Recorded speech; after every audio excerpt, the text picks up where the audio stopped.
what value are you giving to society? Yeah. Are you solving a problem? You can't beat social media. It's a wider market. See, when it comes to quality, when it has to do with security is about life and death. Yes. You don't want to get an inferior product when it's time to save your life and that product does not work. Yeah. Hi guys, so today I'm sitting with the CEO of HAMGAD Securities. He is the owner of one of the biggest, if not the biggest, security company in Nigeria. Now, I could have gone along to do this intro more, but then I'll just let him introduce himself for the benefit of those that do not know him. Of course you should. But hi, Ahmed. How you doing? I'm very well, thank you. Okay. Thank you for sitting with us today. Welcome.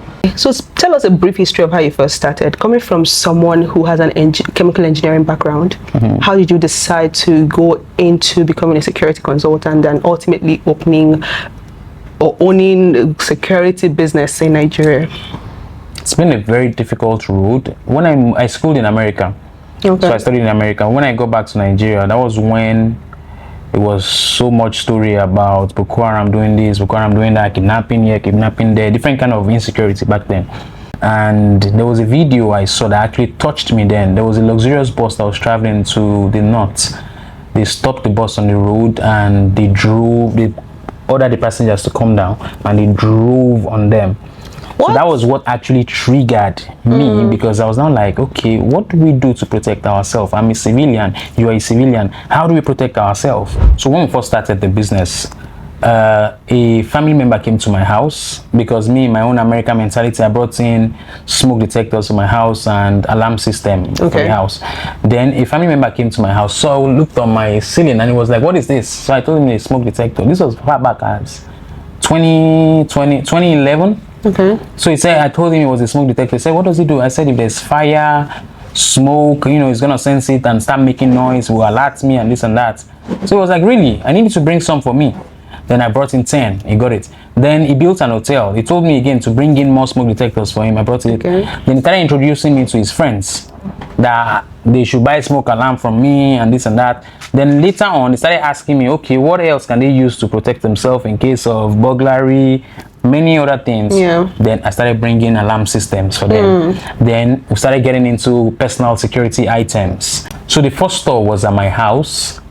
Then I had all the security gadgets there at home. Then a friend of mine told me that, okay, there are these online platforms now that we can make sales, reach a wider audience and all, which was Hungar and Jumia. Then they were new. So he introduced me, they set up a meeting with me and them. Then they were now like, there's no platform for security on their platform. Because everybody's used to security as security guards kind of thing. So I now told them, see, we're gonna create a new department which is gonna be for security gadgets. Then we'll see what the turnout is gonna be like. So they said, okay, let's try it out. Then I opened the platform for Jumia. Then we started with Jumia.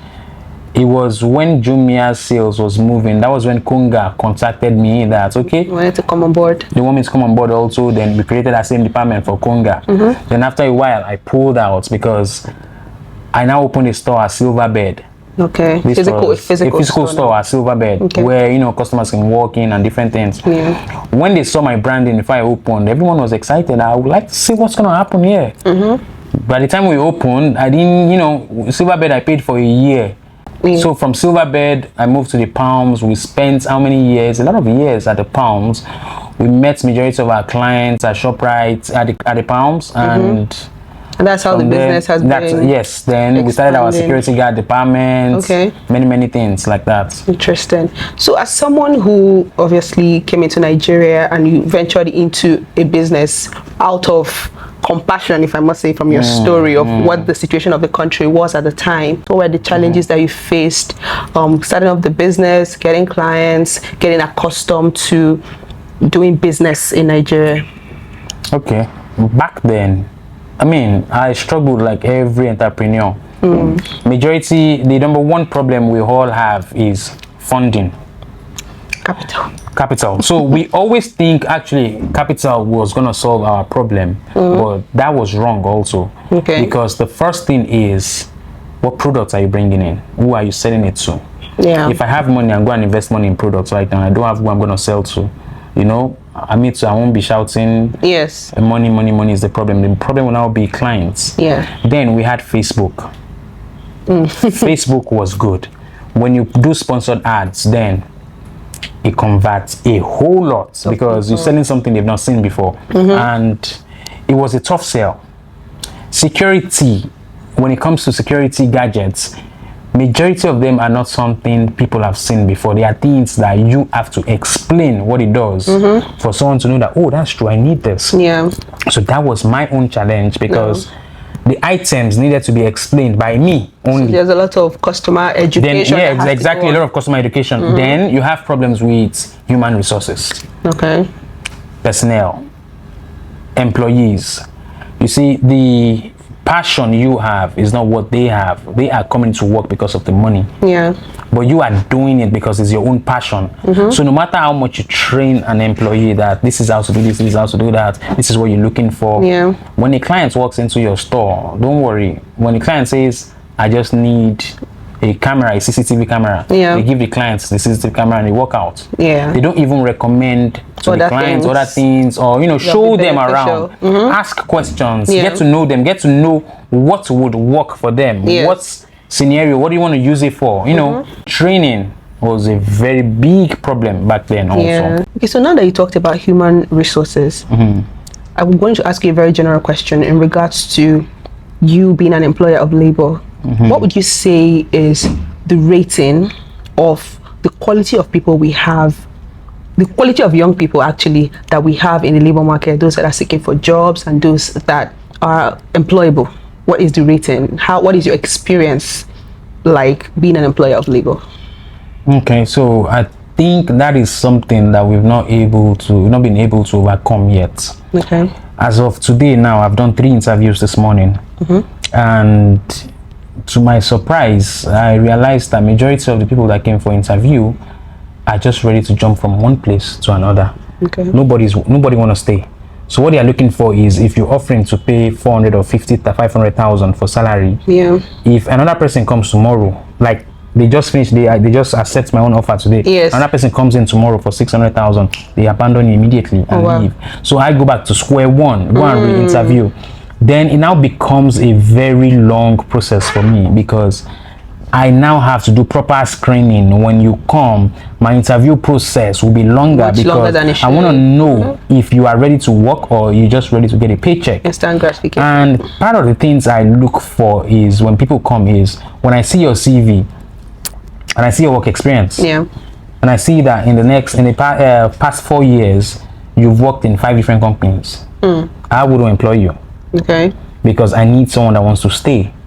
But when I see in 5 years you've done 6 different jobs, that scares me.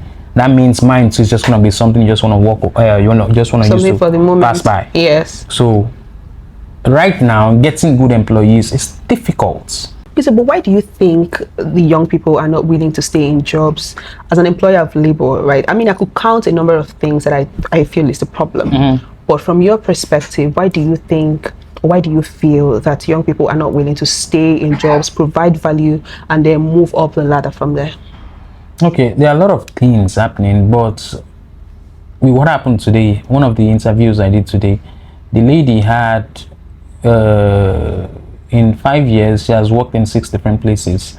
And she was like, she has a target of the kind of company she wants to work. Okay. But that particular company will require maybe 10 years experience. Okay. So what she's now using other companies for is to gather experience. But not knowing that the experience that is required is you have to stay in one place, that particular field, for 10 years. Instead, she is cutting jobs, different jobs. Because if you come tomorrow and say you offer a so amount, she abandons you, jump on the next one. So that's what she's been doing, and a lot of them are doing the same thing. If I want to recruit anybody today, I will check your CV. If I see that you are the kind of person that has stayed 4 years, 5 years in a particular company, those are the kind of employees I want. I don't want, so that means that shows me a little bit of loyalty. I understand I can build with this person. Just like relationship, nobody wants somebody that you see today now, tomorrow the person has gone. So that's the same challenge we're having. You know, you want to stay with an employee that wants to build with your company. You understand that there are things that you have to offer the employee also, because they want a better life. Of course. And we've sat down and asked a lot of people these questions. What do you want? Pay increments, structure, benefits. Yeah. We've put all that in place, but still you still have those issues. That's quite interesting. So tell me about, has there ever been a time where you experienced so much difficulty in this business that you actually wanted to give up? So it feels like you're talking about this morning. What? Every single day I wake up, I always feel like, oh my Lord, my line of work is stressful. I deal with humans, a whole lot of humans. Yes. We have over 1,000 employees. Oh, wow. So what it means is over 1,000 headaches, because different challenges every day. So when you're dealing with security guards, you don't know what's gonna happen. Yeah. You don't know what client is gonna call you that your security was rude to me. This happened, that happened. You know, and you make sure you solve every problem. Yeah. So every time it's a different challenge. Some will give you serious headache, but if it's not because of the job that I love, yes, I would have quit a very long time ago. But I don't have anywhere I'm going to. There's no other place. So this is the only thing I'm doing, and this is what I'm gonna do for the rest of my life. So whatever it takes is what I'm gonna give to it to fix every problem, which is what I'm doing. That's good to hear. That's good to hear. So let's talk about customer retention and marketing strategies, right? How long have you been in business for? This is 2025 now. Yes. So let's say 13 years. 13 years. 13. That's over a decade. Yes, that's a long time. So what has been the best marketing strategy for you? Getting your clients, you know, outsourcing security guards to people coming in to buy gadgets from you. What has worked? So what has worked for us is our strength is online. Social media. You can't beat social media. You know, it's a wider market. People in America that have never seen your business before, but they've seen your business page. They know what you do, they know what you sell, they know what services you provide. So when they come into Nigeria, they patronize you. And Nigerians also, before, back then, we used to do billboard ads, we used to do newspaper, we used to do all those things. They don't exist anymore. So right now what we do is spend money on social media marketing, and that gets to people that I won't even know. I've seen my name, but I just know that when I go somewhere, people are like, you're HAMGAD. You know, they meet, I'm like, well done sir, well done, you know, those kind of things. But it is the power of social media. You can't fight it, you can't beat it. You know, because I'm sitting in my office pressing my phone, my ad pops up. Even I see my own ads on on Instagram. So Instagram has really helped. Facebook has helped. I mean, we don't use Facebook like that anymore. But right now, Instagram is what we use mostly. But we spend ×3 of what we used to spend back then. On social media to convert. It's now more difficult because before, when you post the products that you want to sell, when you do sponsored ads on it, maybe before you sell one, you would have spent a lot of money also on marketing. That's interesting. So let's talk about customer retention. Are there strategies that you implement to be able to retain your customers so that once they patronize you once, they have to come back again? So what I've done, what I put in place for our own business is, if the customer comes from our Instagram, they usually follow our page because they see a lot of interesting things. Sometimes I have to pick a product, describe what it does, play with the products myself, then they want to see what is HAMGAD going to pull up next. It's interesting. But if it is a client that walks into the store, when you're making a purchase, we exchange details. So whenever new product arrives, we send you pictures, descriptions of what they do, and everything. So I have that on my phone, on our social media, on different platforms like that. So when any product arrives, we push it out. So that way they can come and take a look, shop, do whatever they want to do. So that has been a strategy we have been using for that. That's great. What are those values that are non-negotiable for you as a business owner who has, you know, been in this business for over a decade? I'm sure there are values that are non-negotiable for you, that you believe is the reason why you're still in business all these years, right? What are those values? Okay, so let me just pick 3. So I'll say quality, respect, and integrity. You see, when it comes to quality, when it has to do with security, security is about life and death. Yes. You don't want to get an inferior product when it's time to save your life and that product does not work. Yeah. So I always go for quality products. They are pricier, but at least it is reliable. Yeah, there's value. So that for is it. exactly. So that is why when it comes to products, quality is very important for me. A lot of people tell me, why don't you go and bring your things from so place? And I'm like, don't worry. This place I'm bringing mine from are more expensive, but Yes. they will give you rest of mind. And mine will outgrow yours. I'll be outlive yours. Yes. So, and when it comes to the personnel part, respect is very important. In our office, nobody walks into the office and everybody's sitting down looking at it, good morning or good afternoon. It doesn't work. Everybody stands up.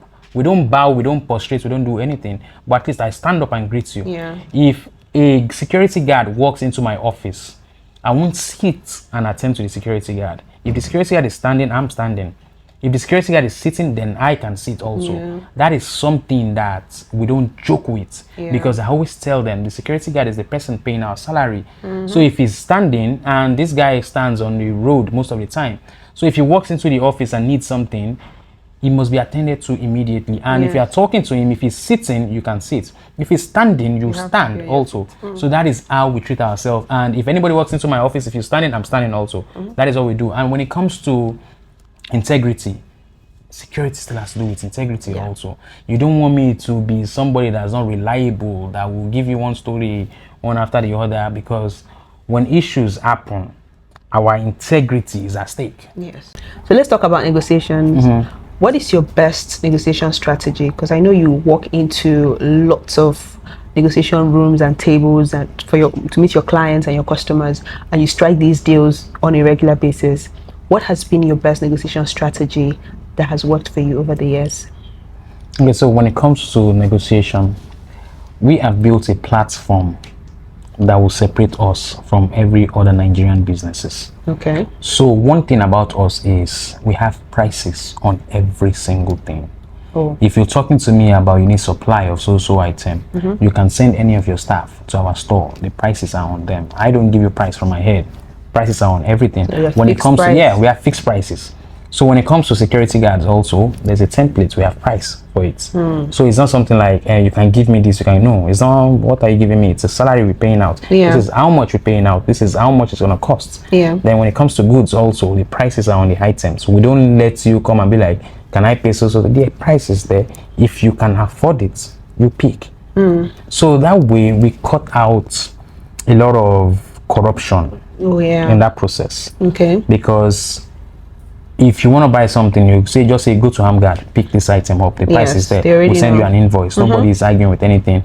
Not that you buy something, you don't know how much it is, the next person comes, picks it up for a different price. It doesn't work that way.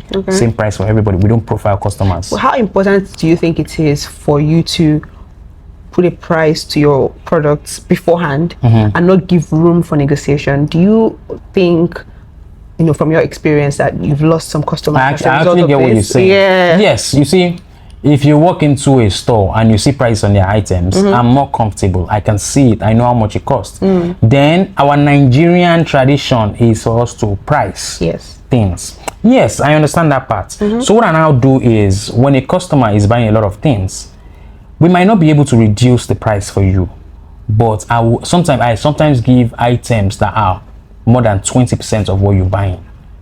So you buy items, maybe 100 pieces of this. I sometimes give you 15 or 20 like discounts of different things. Not discounts. I give you things that are valuable, that are useful to you. Not just things that I want to give to you. I give you things that are useful to you also, instead of reducing that price, because there's a fixed amount on it, and we need that culture to continue like that. So that is what we do when it comes to pricing. That makes sense. So let's talk about scaling of business, because I know obviously you started this business with probably little or no experience, and you've done this business for over a decade. What do you think is the best? I'm going to use strategy again, because I know it has to be very strategic for you to be able to scale your business.